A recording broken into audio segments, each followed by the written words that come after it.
Good morning बच्चों, welcome to my channel. बेटा आज हम करेंगे क्लास 7th की मैथमेटिक्स की वर्कशीट नंबर 13 जो कि 10 नवंबर की है। आज की वर्कशीट में भी हम कंपेयरिंग क्वांटिटीज़ के बारे में पढ़ेंगे। हमने पहले भी पढ़ा था रेशो टू परसेंटेज, रेशो से परसेंटेज में कैसे चेंज करते हैं ये हमने पढ़ा हुआ है। ठीक है, तो उसके लिए क्या करते हैं, इंटू 100 से मल्टीप्लाई कर देते हैं। जैसे 3/5 को करना है तो इंटू 100। ठीक है, तो ये परसेंटेज में चेंज हो जाएगा। चलिए, इंक्रीज और डिक्रीज एज पर परसेंट एग्जाम्पल के हिसाब से करते हैं। The number of illiterate person in a country decrease from 150 lakh to 100 lakh. ठीक है, इलिटरेट जो पर्सन थे उसका वो संख्या घट गई 1.5 लाख से कितनी हो गई, 100 लाख हो गई इन 10 ईयर्स, 10 साल में। What is the percentage of decrease, कितनी परसेंट डिक्रीज हुई।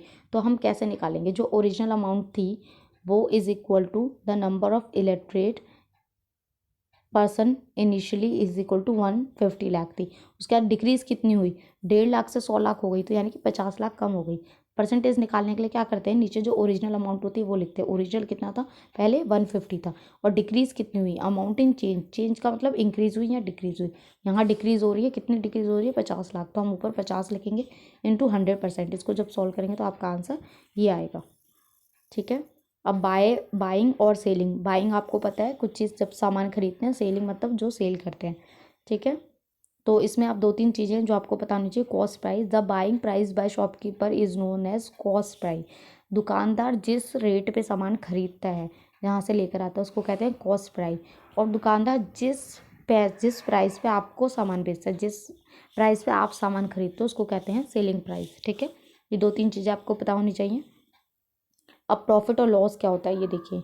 अगर कॉस्ट प्राइस कम है सेलिंग प्राइस से, यानी कि उसने सामान जो है कम पैसों में खरीदा और ज़्यादा पैसों में बेच दिया, तो उसको प्रॉफिट हुआ। ठीक है, उसको फ़ायदा हो गया ना भाई। और वो कैसे निकालेंगे profit, selling price minus cost price. अगर सेलिंग प्राइस और कॉस्ट प्राइस बराबर है, यानी कि जितने में खरीदा उसने उतने में बेच दिया, तो ना उसे प्रॉफिट हुआ ना लॉस हुआ।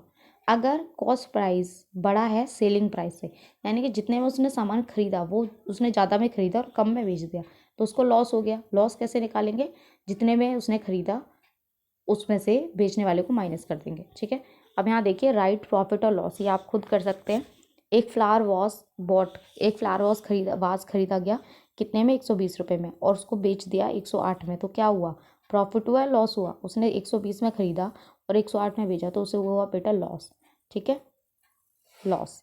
ए टॉय कार सोल्ड रुपीज़ 540 में बेची गई और खरीदी गई थी 450 में, तो फिर ये फ़ायदा हुआ या नुकसान हुआ, प्रॉफिट हुआ, है ना। सॉरी, हाँ, 540 में बेची थी और 450 में खरीदी थी, प्रॉफिट हुआ।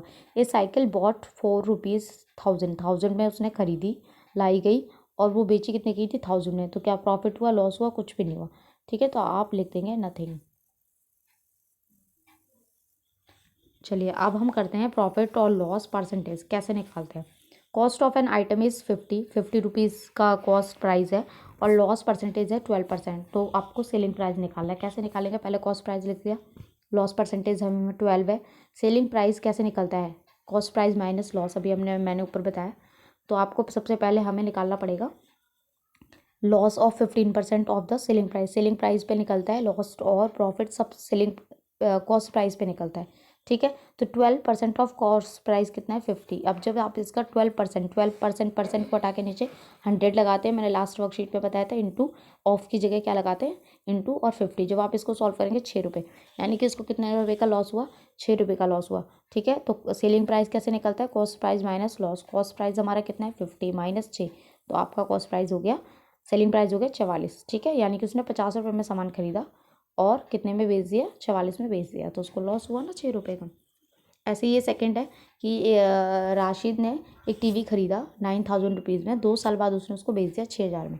हम बताइए उसे प्रॉफिट हुआ और लॉस हुआ, कितने परसेंटेज में निकालना है। तो बेटा 9 में खरीदा, 6 में बेचा, तो ऑब्वियसली लॉस हुआ। कितने का लॉस हुआ, 3000 रुपये का लॉस हुआ।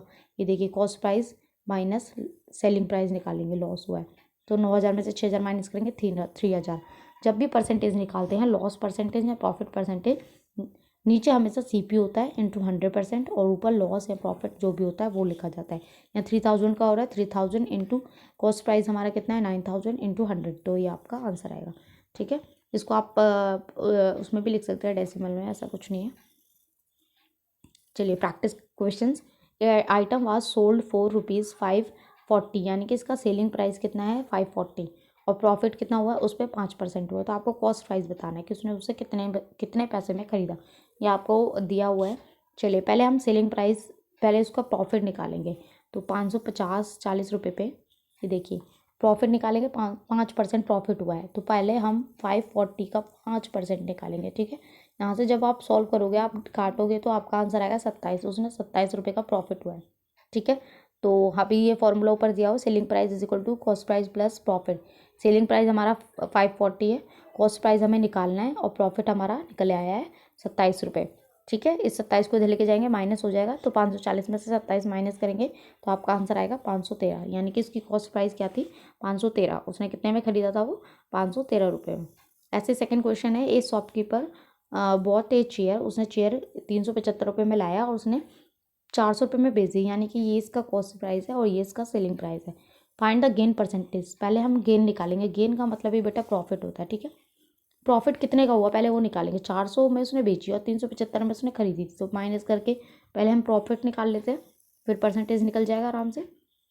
ये देखिए प्रॉफिट निकला है 400 में खरीदी थी उसने, सॉरी 400 में उसने बेची थी, 375 में खरीदी थी, माइनस करके 25 रुपये का उसे प्रॉफिट हुआ है। अब गेन परसेंटेज, प्रॉफिट परसेंटेज या लॉस परसेंटेज का फॉर्मूला यही होता है, नीचे हमेशा CP रहता है, इंटू 100% होता है। ऊपर अगर प्रॉफिट हो रहा है तो प्रॉफिट, लॉस हो रहा है तो लॉस, ठीक है। तो यहाँ प्रॉफिट परसेंटेज, प्रॉफिट और गेन एक ही बात होती है। 25 रुपये का हो रहा है तो 25 ऊपर लिखेंगे। कॉस्ट प्राइस कितना है 375 इंटू 100। जब आप इसको कैंसिल करेंगे तो बेटा आपका आएगा 20/3%, ठीक है। जब आप 20/3 को आप डिवाइड करके देख लीजिए, तो आप डिवाइड जब करेंगे 3 6 18, 2 बचा पॉइंट, ठीक है। 3 6 ये 0 लगेगा, 3 6 18, तो ये आपका आ जाएगा 2, ये आपका आंसर आएगा। तो मैंने इसको ऐसे लिख दिया, ठीक है, 6.66%। आप इसको मिक्स फ्रैक्शन में भी लिख सकते हैं, ठीक है। आप यहाँ से आप इसको मिक्स फ्रैक्शन में भी लिख सकते हैं। तो यहाँ आपकी वर्कशीट कंप्लीट होती है। आई होप आपको अच्छे से समझ में आई हो। प्लीज़ चैनल को लाइक करें, सब्सक्राइब करें, कमेंट करें।